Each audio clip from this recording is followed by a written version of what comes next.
Student, how are you? Fine? Okay.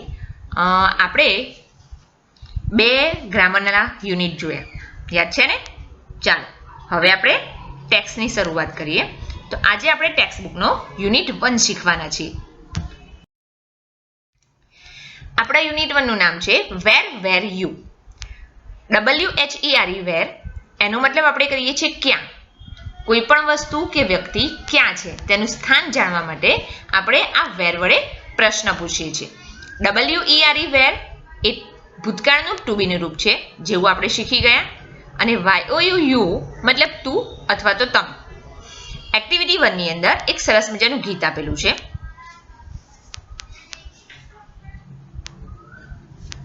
જો બાજુમાં ચિત્ર દેખાય છે.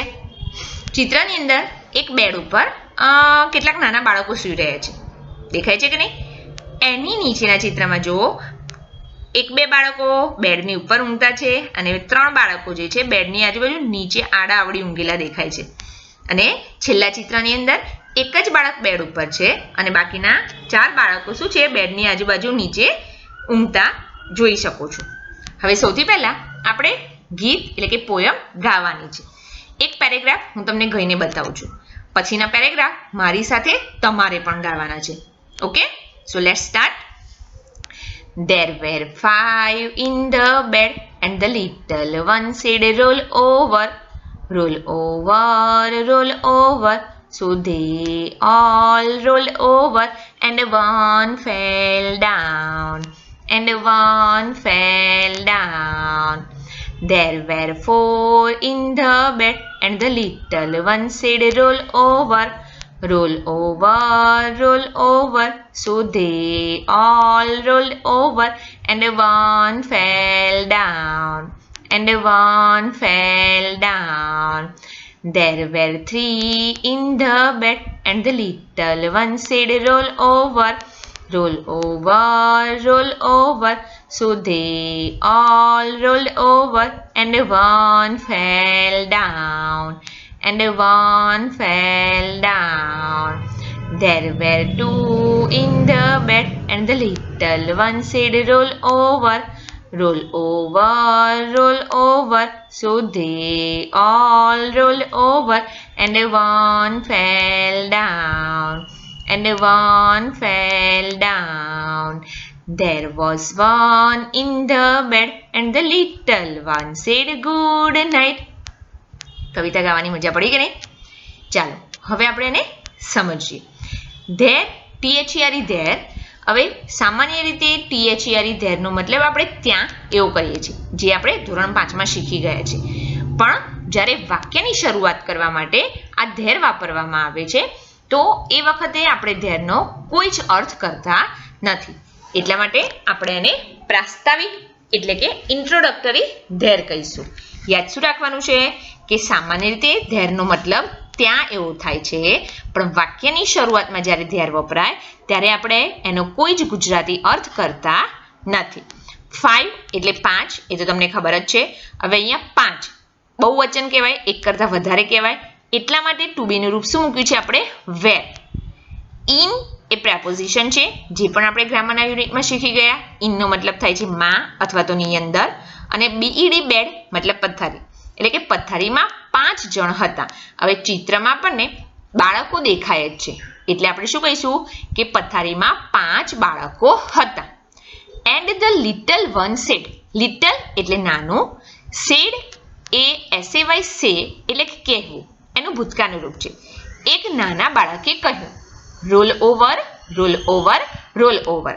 રોલ ઓવરનો મતલબ થાય છે ગબડવું, ગુલાટ ખાવી. હવે ગોળ ગોળ ગોળ ગોળ પથારીને ઉપર આપણે ગુલાટ ખાઈએ એને શું કહીશું આપણે? Roll over. So they all roll over. Roll over એ રોલનું ભૂતકાળનું રૂપ છે. અને એક બાળકે એવું કીધું ભાઈ ચાલો આપણે ગબડીએ ગબડીએ ગબડીએ, એટલે કે ગબડો. અને એટલે જ બાકીના બધા જ શું કરે છે? ગબડવા લાગે છે. હવે બધા જ એક જ ડાયરેક્શનની અંદર જો ગબડતા હોય તો જે છેડે પહોંચે એ શું થઈ જાય? પાછળનો ધક્કો વાગતા નીચે પડી જશે. And one fell down. FELL fail A FALL fall એટલે કે નીચે પડવું, એનું ભૂતકાળનું રૂપ છે. એટલે જ્યારે 5 5 જણ એ રીતે એક જ દિશાની અંદર બેડ ઉપર ગુલાટ ખાવા માંડે છે એટલે જે સૌથી છેડા પર પહોંચે છે પડી જાય છે. હવે 5 માંથી એક બાળક નીચે પડી ગયું તો હવે બેડ ઉપર કેટલા બચ્યા? Right 4. There were 4 in the bed. હવે બેડ એટલે કે પથારીમાં 4 બાળકો હતા.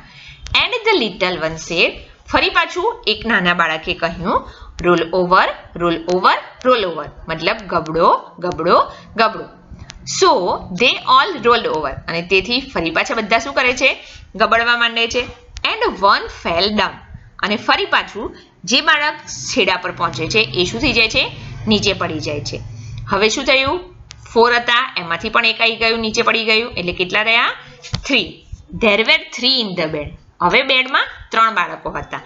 And the little one said, અને ફરી પાછું એક નાના બાળકે કહ્યું, roll over, roll over, roll over. મતલબ ગબડો ગબડો ગબડો.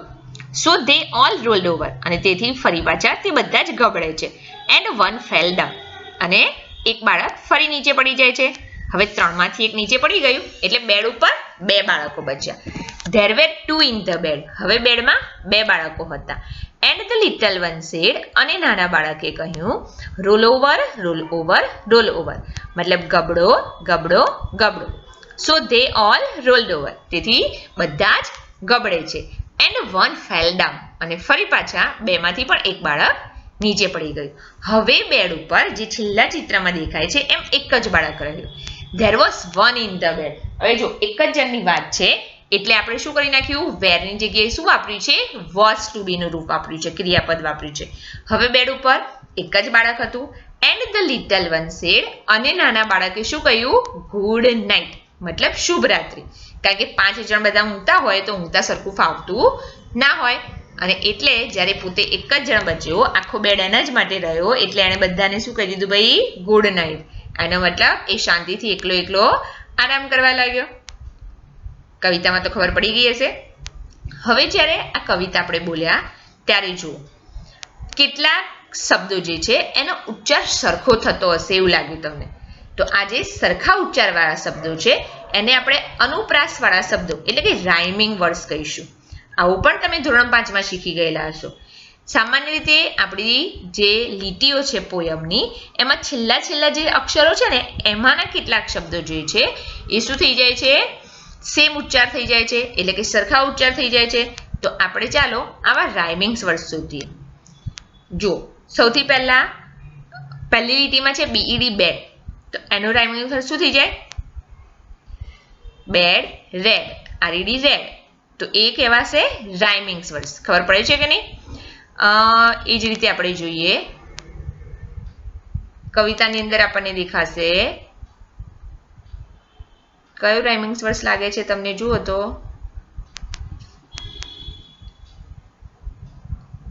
કવિતાની અંદર જુઓ તમને એવું લાગે કે ભાઈ આ બંનેના ઉચ્ચાર સરખા છે તો એવો રાઇમિંગ્સ વર્ડ્સ મને જરાક કહો.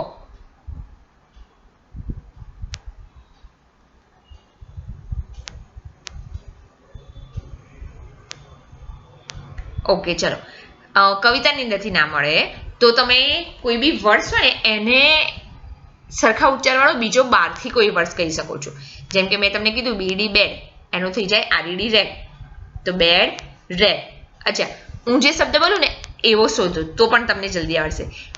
SND send. તો શું થઈ જાય? AND and. રાઈટ. જો કવિતામાંથી મળ્યું કે નહીં? હા તો હવે હું જે શબ્દ બોલું એને લગતો રાઇમિંગ્સ વર્ડ્સ એટલે કે સરખા ઉચ્ચારવાળો શબ્દ તમે કવિતામાંથી શોધો. આપણે શોધ્યો સેન્ડ તો એનો એન્ડ. રાઈટ તો છેલ્લી લીટીમાં છે એ થઈ જશે એનો નાઇટ. આવડે કે નહીં? તો આવા જે સરખા ઉચ્ચારવાળા શબ્દો છે એને આપણે શું કહીએ છીએ? રાઇમિંગ્સ વર્ડ્સ. હવે જો કેટલીક વખત એવું છે ને કે બંને રાઇમિંગ્સ વર્ડ્સ કવિતામાં પણ આપેલા હોય છે. બરાબર? કેટલીક વખત એવું હોય કે ભાઈ અંદર ને અંદર ના આપેલા હોય તો બહારનો કોક વર્ડ્સ આપ્યો હોય એને લગતો રાઇમિંગ્સ વર્ડ્સ તમારે કવિતામાંથી શોધવાનો હોય. આવી જ એક એક્ટિવિટી આપણે આના પછી જોવાની છે. તો ચાલો જોઈએ. અહીંયા તમને કીધું છે કે ગીતમાંથી ઉદાહરણ મુજબ રાઇમિંગ્સ વર્ડ શોધો. એટલે તમને એક વર્ડ્સ આપ્યો છે એનો રાઇમિંગ્સ વર્ડ તમારે ગીતમાંથી શોધવાનું છે. જેમ કે RED રેડ એનો થઈ ગયો BED બેડ. રાઈટ તો આપણી છેલ્લી લીટીમાં હતું નાઇટ તો થઈ ગયું રાઈટ નાઇટ. ટોલ તો આપણા ઘણી બધી લીટીમાં છે ઓલ. ટોલ તો ઓલ. ટ્રી તો એનું ટ્રી. સોરી ટ્રી તો એનું 3, અલાઇવ એનું 5, સેન્ડ તો એન્ડ, ફૂડ તો ગુડ, બેલ ફેલ, બ્રાઉન ડાઉન, મોર ફોર. આવડે કે નહીં? તમારા બધાની ચોપડીમાં આ લખવાની જગ્યા છે જ, તો તમે શું કરો, ચોપડીની અંદર આ લખી નાખો, કારણ કે આ વખતે આપણે નોટ બનાવતા નથી. એટલે જેટલી ચોપડીમાં એક્ટિવિટીઝ લખવાની જગ્યા હોય એ એક્ટિવિટીઝ તમારે ચોપડીમાં લખવાની જ છે. ચાલો એના પછી જોઈએ એક્ટિવિટી 2. અહીંયા તમને કીધું છે કે ચિત્ર ધ્યાનથી જુઓ અને નીચે આપેલા ચિત્ર આધારિત પ્રશ્નોના જવાબ આપો. હવે જુઓ, અહીંયા આગળ આપણને ચિત્ર આપ્યું છે. કેટલાક બાળકો દેખાય છે, જોઈને જ ખબર પડી જાય કે ગાર્ડનનું ચિત્ર છે, ખરું કે નહીં? હવે ગાર્ડનની અંદર ઘણા બધા ઝાડ દેખાય છે, હિંચકા દેખાય છે, એક લપસણી દેખાય છે, ઊંચક નીચક દેખાય છે અને બધાની ઉપર બાળકો રમતા દેખાય છે. બાળકો જે જગ્યાએ છે ને એની આજુબાજુ જો એ બાળકનું નામ પણ ચિત્રમાં આપેલું છે, જોઈ શકો છો કે નહીં? હવે આ ચિત્ર ઉપરથી આપણે નીચેના ક્વેશ્ચન આન્સર આપવાના છે. સૌથી પહેલા આપણે નીચે ક્વેશ્ચન જોતા જઈએ અને પછી ઉપર ચિત્રમાં એ વસ્તુ શોધતા જઈશું. અહીંયા તમને કીધું છે કે there are children in the garden. આપણે કઈ જોઈ જ લીધું કે બગીચાની અંદર બાળકો છે. કાઉન્ટ ધેમ, તેમને ગણો. નંબર ઓફ બોયઝ, હવે છોકરાઓ કેટલા છે એ ગણો. તો જો ઝાડ ઉપર જય, એની પાછળ છે સંજય, ઊંચક નીચક પર છે ઇરફાન અને એની પાછળ છે મહેશ. તો નંબર ઓફ બોયઝ કેટલા થયા? તો 4. તમારે ફિગર આંકડામાં લખવાનું છે, કૌંસમાં 4. અને નંબર ઓફ ગર્લ્સ, તો ગર્લ્સ જો સ્લાઇડ ઉપર છે રેશમા, સ્વિંગ હિંચકા ઉપર છે સોના અને મોના, દોરડા કૂદી રહ્યા છે એમાં સુનીતા, ઈવા, ગીતા. તો ગર્લ કેટલી થઈ? 1 2 3 4 5 6. એટલે નંબર ઓફ ગર્લ્સ કેટલી થઈ ગઈ? 6. ચોપડીમાં લખી કાઢ્યું. એના પછી કીધું છે રાઇટ ધેર નેમ્સ, તો ઉપર જોઈને બધાના નામ લખી નાખવાના. જય, સંજય, સુનીતા, ઈવા, ગીતા, રેશમા, સોના, મોના, ઇરફાન અને મહેશ. પરીક્ષામાં પણ તમને આવું પૂછાઈ શકે છે, એટલે ખાસ ધ્યાન રાખજો. ચિત્ર ઉપરથી પણ પૂછાઈ શકે છે. એ સિવાય આ એક્ટિવિટીમાં આપેલા ક્વેશ્ચનના આન્સર તમારે મોઢે પણ કરવાના જ છે, ચિત્ર વગર આવડવા જોઈએ. પછી કીધું છે વેર ઇઝ મહેશ. હવે શોધો, ચિત્રમાં તમે શોધો. મેં જવાબ લખ્યો છે એ ના જોશો પહેલા. ચિત્રમાં જુઓ મહેશ ક્યાં છે? તો ઊંચક નીચક પર. ઊંચક નીચકને આપણે ઇંગ્લિશમાં કહીએ છીએ સીસો, એટલે આપણે લખીશું Mahesh is on the seesaw. આપણે પ્રેપોઝિશન શીખ્યા, ઓન એટલે અડકીને ઉપર, એટલે આપણે આન્સર લખીશું Mahesh is on the seesaw. તમે લોકો ચોપડી જોડે લઈને બેઠા હશો, એટલે તમે ચોપડીમાં ચિત્ર જોજો, જેથી કરીને તમને છે ને ઝડપથી સવાલના જવાબ આવડશે. હવે અહીંયા બીજો સવાલ છે, વેર આર સોના એન્ડ મોના. સોના અને મોના ક્યાં છે? તો ચિત્રમાં જુઓ, હિંચકા ઉપર 2 છોકરીઓ રમી રહી છે, ત્યાં સોના અને મોના નામ આપ્યું છે. એટલે આપણે એવું કહીએ કે Sona and Mona are on the swings. આપણે શું કહીશું? Sona and Mona are on the swings. એના પછી જો are Jay and Sanjay on the seesaw. શું જય અને સંજય સીસો એટલે કે ઊંચક નીચક પર છે? તો ના, જય અને સંજય તો ક્યાં રમી રહ્યા છે? ઝાડની ઉપર, ઝાડની પાછળ. એટલે આપણે લખીશું no, Jay and Sanjay are not on the seesaw. આપણે શું લખીશું? No, Jay and Sanjay are not on the seesaw. પછી કીધું છે is Nirav behind the tree. હવે આપણા ચિત્રની અંદર ક્યાંય નીરવ આપેલું જ નથી, અને ઝાડની પાછળ તો કોણ છે? સંજય. એટલે આપણે શું લખીશું? No, Nirav is not behind the tree. આપણે શું લખીશું? No, Nirav is not behind the tree. પછી છે who is on the slide. હવે ચિત્રમાં જુઓ તો સ્લાઇડ એટલે કે લપસણી. લપસણી ઉપર કોણ રમી રહ્યું છે? રેશમા. તો હુની જગ્યાએ ફક્ત આપણે રેશમા લખીશું, બાકી જે સવાલમાં લીટી છે એની એ જ. Reshma is on the slide. Reshma is on the slide. Who are skipping. Skipping એટલે દોરડા કૂદવું. કોણ દોરડા કૂદી રહ્યું છે? તો જો ચિત્રમાં 3 ગર્લ્સ દોરડા કૂદી રહી છે. એમના નામ લખીશું Eva, Sunita and Gita are skipping. એના પછી what is Reshma doing, Reshma શું કરી રહી છે? તો આપણે જોયું કે રેશમા લપસણી ઉપર રમી રહી છે એટલે આપણે લખીશું કે રેશમા ઇઝ સ્લાઇડિંગ. શું લખીશું? Reshma is sliding. તમે એવું પણ લખી શકો છો કે Reshma is playing on the slide. એના પછી જો what are Sunita and Gita doing, Sunita અને ગીતા શું કરી રહી છે? તો ચિત્રમાં દેખાય છે કે બંને દોરડા કૂદી રહી છે એટલે આપણે લખીશું Sunita and Gita are skipping. શું લખીશું? Sunita and Gita are skipping. ખબર પડી ગઈ કે નહીં? પરીક્ષામાં ગમે તે ચિત્ર આપ્યું હોય એના આધારે પણ ક્વેશ્ચન આન્સર પૂછાઈ શકે છે, તો ખાસ ધ્યાન રાખવાનું, સવાલ વાંચવાનો, ચિત્રમાં જરાક એને ધ્યાનથી સમજવાનો પ્રયત્ન કરવાનો અને પછી એને લખી કાઢવાનો. બરાબર? હવે આ જે એક્ટિવિટી છે એની જગ્યા પણ તમને ચોપડીમાં આપી છે તો એને પણ ચોપડીમાં લખી દેજો. હવે આગળની એક્ટિવિટી જોઈએ. એક્ટિવિટી 3.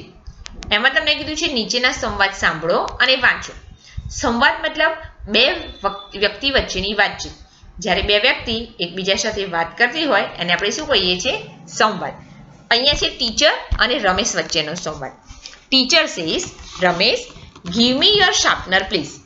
ટીચર એવું કહે છે કે ભાઈ રમેશ તું મને તારો શાર્પનર એટલે કે સંચો આપ. રમેશની પાસે છે એટલે રમેશ કહે છે here it is ma'am. Ramesh સંચો આપીને કહે છે કે ભાઈ ટીચર આ લો.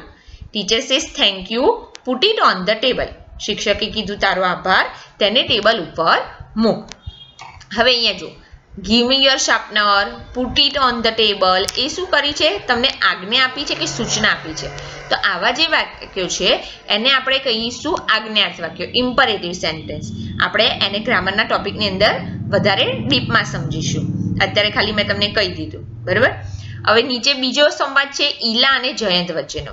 ઈલા કહે છે Jayant put your eraser on the table. Ila પણ જયંતને આજ્ઞા આપે છે કે સૂચના આપે છે કે ભાઈ તારું રબર જે છે ટેબલની ઉપર મૂક. જયંત કહે છે ઓ શ્યોર, અરે ચોક્કસ, અને ઈલા કહે છે થેન્ક્સ. દક્ષા કહે છે give me your sketch pen Divya. એણે પણ શું કરી? એને આજ્ઞા આપી કે સૂચના આપી છે કે ભાઈ તારી સ્કેચ પેન મને આપ. દિવ્યા કહે છે નો સ્કેચ પેન સોરી, મારી પાસે સ્કેચ પેન નથી સોરી. દક્ષા કહે છે okay give me your hair pin. દક્ષાએ કીધું સારું એ ના હોય તો મને તારી હેર પિન, માથામાં નાખવાની પિન આપ. એ દિવ્યા પાસે હતી. એ દિવ્યાએ કીધું છે હિયર ઇટ ઇઝ મતલબ આ લે. હવે આ સંવાદના આધારે છે ને આપણે સ્ટાન્ડર્ડ 5માં પણ કર્યું હતું કે સંવાદ પૂર્ણ કરો. તો પરીક્ષાની અંદર આવું સંવાદ પૂર્ણ કરવાનું પૂછાઈ શકે કે તમને ઉપર કૌંસની અંદર કેટલાક શબ્દો આપેલા હોય અને નીચે સંવાદ હોય એમાં વચ્ચે વચ્ચે ખાલી જગ્યા કરેલી હોય તો ઉપરના ક્લ્યુ પરથી તમારે સંવાદ પૂર્ણ કરવાનો પણ પૂછાઈ શકે છે. આવડશે ને? ચલો નેક્સ્ટ એક્ટિવિટી જોઈએ. અહીંયા તમને કીધું છે કે તમારી વસ્તુઓની મદદથી શિક્ષક પ્રવૃત્તિ કરાવશે. તે પ્રવૃત્તિ કરો અને તે માટે નીચે જેવો સંવાદ તમને મદદરૂપ થશે. ઓકે, હવે આની અંદર શું કરવાનું છે? જો સૌથી પહેલા ચિત્ર જોઈ લઈએ. ચિત્રની અંદર એક બોર્ડ છે જેના ઉપર 1 થી 10 ના સ્પેલિંગ લખેલા છે. હવે ટેબલની ઉપર છે ને કંઈક અલગ અલગ વસ્તુઓ મૂકેલી છે. એ વસ્તુઓને નંબર પણ આપેલા છે. 1 number, 2 number, 3 number, 4 number, 5 number, 6 number અને 7 નંબર. ઓકે, હવે સ્કૂલની અંદર જો તમે હોત તો આપણે આ ગેમ તરીકે રમે. ટેબલની ઉપર હું કેટલીક વસ્તુઓ તમને બતાવીને મૂકી દે, આપણે એને નંબર આપી દે. પછી હું તમને ક્વેશ્ચન પૂછું કે ભાઈ 2 નંબર ઉપર કઈ વસ્તુ છે તો તમારે વસ્તુ જોઈને કહેવું પડે, અથવા તો એવું પૂછું કે ભાઈ આ વસ્તુ કયા નંબર પર છે તો તમારે બધે એ કહેવું પડે. જો નીચે તમને એવું કીધું છે કે વેર ઇઝ પરેશ સ્કેલ. પરેશની સ્કેલ ક્યાં છે? એટલે ઇટ ઇઝ એટ નંબર 4. એ 4 નંબર ઉપર પરેશની સ્કેલ મૂકેલી છે કારણ કે સ્કૂલમાં તો બધી વસ્તુ તમારી જ પાસેથી લીધી હોય એટલે કોકની વસ્તુ હોય એટલે પરેશની સ્કેલ 4 નંબર ઉપર છે એવું કીધું. વેર વોઝ પરેશ સ્કેલ મતલબ પહેલા પરેશની સ્કેલ ક્યાં હતી? તો it was not at number 8 મતલબ એ 8 નંબર પર તો નથી. 8 નંબર સિવાય કહી શકો છો ભાઈ કયા નંબર ઉપર હતી. એ જ રીતે ક્લાસની અંદર કોઈ પણ સ્ટુડન્ટ હોય, છોકરો કે છોકરી, એ કઈ જગ્યા પર બેઠેલો છે એ પૂછવું હોય તો વેર વોઝ મયુરી. મયુરી ક્યાં છે? ક્યાં હતી? એટલે પછી તમે એની આજુબાજુમાં કોઈ હોય તો એનું નામ દઈને કહી શકો છો કે ભાઈ મયુરી વોઝ નિયર માનસી. માનસીની બાજુમાં મયુરી બેઠી છે. અથવા તો તમે એવું કહી શકો કે Mayuri was on the first bench કે ઓન ધ લાસ્ટ બેન્ચ. કઈ બેન્ચ ઉપર બેઠી છે એના ઉપરથી પણ તમે કહી શકો છો. Where is Mayuri? અત્યારે મયુરી ક્યાં છે? એનો મતલબ Mayuri is near the green board. Mayuri જે છે એ ગ્રીન બોર્ડની નજીક છે. તો આ એક્ટિવિટીની અંદર વેર વડે પૂછેલા પ્રશ્નો અને એનો જ્યારે આપણે આન્સર આપીએ તો પ્રેપોઝિશનનો ઉપયોગ કરીએ છીએ એ શીખવાનું છે. બીજું તો તમને વસ્તુ બતાવી અને એ કયા સ્થાન ઉપર છે એ પણ પૂછી શકે છે, તો એ પણ આવડે, વસ્તુ જોઈને આવડે કે નહીં? ચાલો, જેટલી એક્ટિવિટીના જવાબ લખવાની જગ્યા છે એટલી એક્ટિવિટી શું કરવાની છે? તમારે લખી નાખવાની છે. હવે આ ચિત્ર ઉપરથી ઊંચ રાખી તમને સવાલ પૂછું. ચલો, where is water bottle? Water bottle ક્યાં છે? તો તમે શું જવાબ આપશો? It is at the 6 number. શું કરશો? It is at the 6 number. હું તમને એવું કહું કે is there an eraser on 2nd number? શું 2 નંબર ઉપર ઇરેઝર છે? તો જો 2 નંબરની ઉપર ઇરેઝર એટલે કે રબર મૂકેલું હોય તો તમારે કહેવું પડે કે યસ ઇટ ઇઝ, હા ત્યાં છે. અને જો ના હોય તો આપણે શું કહીશું? નો ઇટ ઇઝ નોટ ધેર, મતલબ ના તે ત્યાં નથી. તો આ એક્ટિવિટીઝમાં ખબર પડી ગઈ? ચાલો, આટલી એક્ટિવિટી લખજો, આપણે આગળનું પછી જોઈએ છીએ.